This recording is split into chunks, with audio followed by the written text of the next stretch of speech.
What does it take to prepare for a multi-day e-bike trip? Is it simply a case of a credit card and some chewing gum to replace a toothbrush? Let's take a look. So Doddy, leaving the e-bikes out of the equation, what are the basics, what are the essentials when it comes to planning for an e-bike trip, a multi-day trip in the hills? Well, I guess, yeah, like you say, the e-bike bits are relevant almost just for planning a trip. You need your basic tools, you need hydrations, you need water, all that sort of stuff. You need to know roughly where you're going, how long the ride's going to be. And I'd say if you're doing some sort of circular route, you want to know where you're going to be staying along there before you go. And you probably want a halfway point where you can either return back to base if something goes wrong, let's say your bike fails or someone's ill, and all the safety things like a telephone. Exactly. To know where you're going to be. Shop, pubs, essentials really. I mean, we've done several multi-day e-bike trips and we tend to go for the 1 day out, 1 day back approach. So, and then as you say, we've pre-booked accommodation or we know where the fields are, we can stay in and make sure there's no bulls or rams in those fields.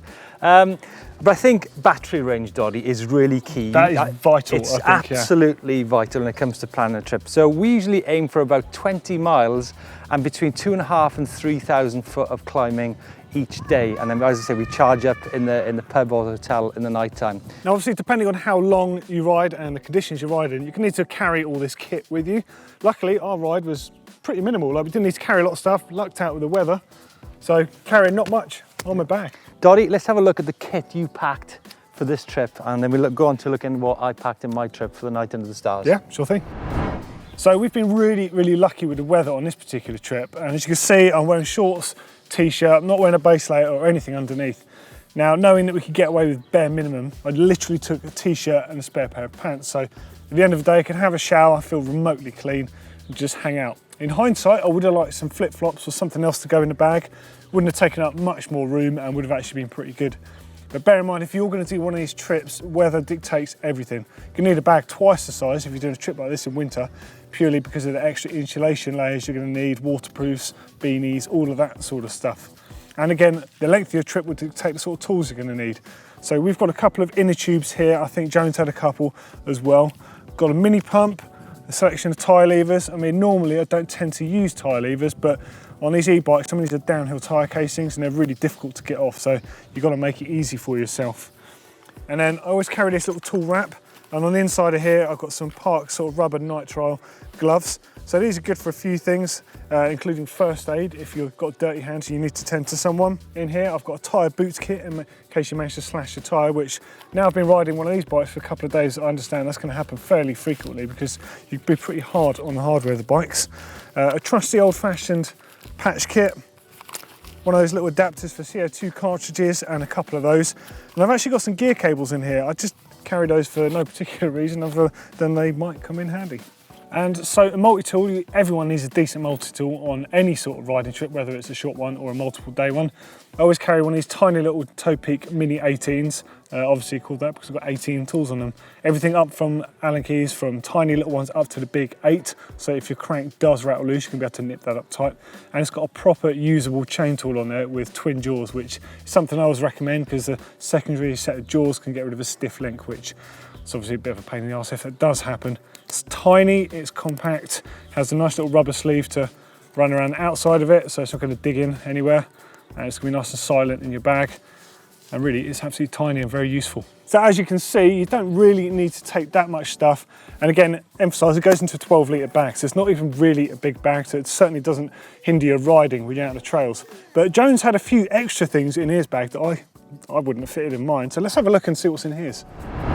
So as you can see, Doddy took quite a minimalist approach to his e-trip in the mountains. Now, I actually went for the lightweight approach as well. I mean, Doddy obviously went for the 4-star hotel treatment on his ride, whereas I decided to spend a night under the stars, hence the sleeping bag. Now, a lot of people would call this bike packing, but I think I prefer to actually go as lightweight as possible when I go for these multi-day trips because I simply like riding my bike and the trails more than taking panniers and tents and all the paraphernalia that goes with it. So my trip all revolves around an Ergon 10-litre e-bike specific bag. It's got a room in there for a battery. So what do I pack in it? Well, I've broken this down into what I consider to be essential parts of the trip and maybe non-essentials. But before that, for my night out in the stars, I've got a 4-season rab down bag here, which that's pretty much what I slept in. That was it. Before I got on the trip, I thought, well, a sleeping mat is going to be too bulky to carry, so I had a bag of sand which I'd been putting slabs down on the weekend, so I literally cut a piece out of that sand bag, and that was going to be my sleeping mat. But in the event, the grass was actually quite dry in the night. There was no dew in the grass, so I didn't actually need to take it. So in terms of clothing, I went for the 510s, one set of wool socks, shorts, specialized SWAT liner, EMBN top. Now, I should have taken a pair of pants with me and a spare pair of socks, but I forgot to do it. So on future trips, I will definitely do that. I also took some pajamas with me so I could have a nice time in my sleeping bag in the field with the sheep. So that's an acre super lightweight foldable top there, which I put in the bag. So what's it down to the kit which is in my bag? So as I said, these are essentials, these are non-essentials. So it really is quite a lightweight approach to this e-bike trip. Obviously, the battery charger is a key and essential part of any e-bike trip. So when you stop in pubs or overnight in a hotel, you can just stick your battery on charge. Now, the boys stayed in the hotel, so I was able to charge my battery up. I left the bike in the washroom overnight with those guys. Puncture kit, 2 tubes, and an energy bar. We took about quite a few energy bars because we covered a lot of miles, about 50 miles in the 2 days. So other than that, these what I think are the non-essential parts, but I think they're obviously, from what we do, they are actually key parts of the trip. So if you're out and you're not actually doing the filming which we're doing, then you might not need to take these. So Insta 360, so you can see a lot of the images which we did on the trip. You'll see we use some of that. There's the mount that goes on my helmet, charger that goes with it. I got a torch because that's to find a good field to sleep in and make sure there was no bulls or rams in the field. As it turned out, there was a couple of rams in there that got all stampy with me, but there you go, that's part of the fun of the trip. Doddy lent me this tripod mount for using my phone on, which is really cool. I took a spare power pack so I could charge my phone up. In the event I didn't actually use it because I gave my phone to Doddy and he charged it up in his 4-star hotel room with cuddly toy and really nice shower, duvets, central heating, all that kind of stuff. And finally my phone charger, which in the event I didn't actually need anyway. So that's it, pretty lightweight trip all around. What would I do differently next time? Well, as I mentioned, the socks and pants are definitely going to go in the bag before I even leave the house next time. But I really like the idea of these lightweight trips where you can still enjoy your bike on the trails and not be kind of burdened with loads of luggage and like tents and panniers and all that kind of paraphernalia. Now, obviously we did this trip in really fine British weather. Doing this in the winter in these mountains is going to be a totally different experience. So what would I do? I'd probably take a bivvy bag so I can get inside that. It's going to be keep me waterproof overnight. Other than that, I could maybe go and sleep in a barn somewhere or maybe under a hedge, which would give me a little bit more shelter.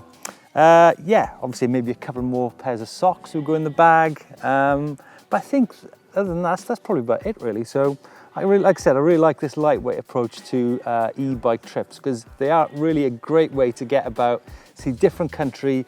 And like I said, it's a different approach to riding trail centres and bike parks where you're riding the same old kind of day after day. So I really like getting in the hills and getting out there and seeing the countryside. So there you go, e-bike trips are a great way to get out and see the countryside. Please let us know your comments on this video. Send in your videos of your trips you've been doing and any photographs. And yeah, Doddy, can't wait for the next one. Oh, 100%. Sign me up for that one. Yeah. Don't forget to click on that round globe to subscribe to EMBN. And make sure you tell all the number leavers about the channel because they need education. And if you this is amazing. Yeah, and if you want to see more e-bike adventures, check out this e-trip up the Doethy Valley. Give us a thumbs up if you like the video as well.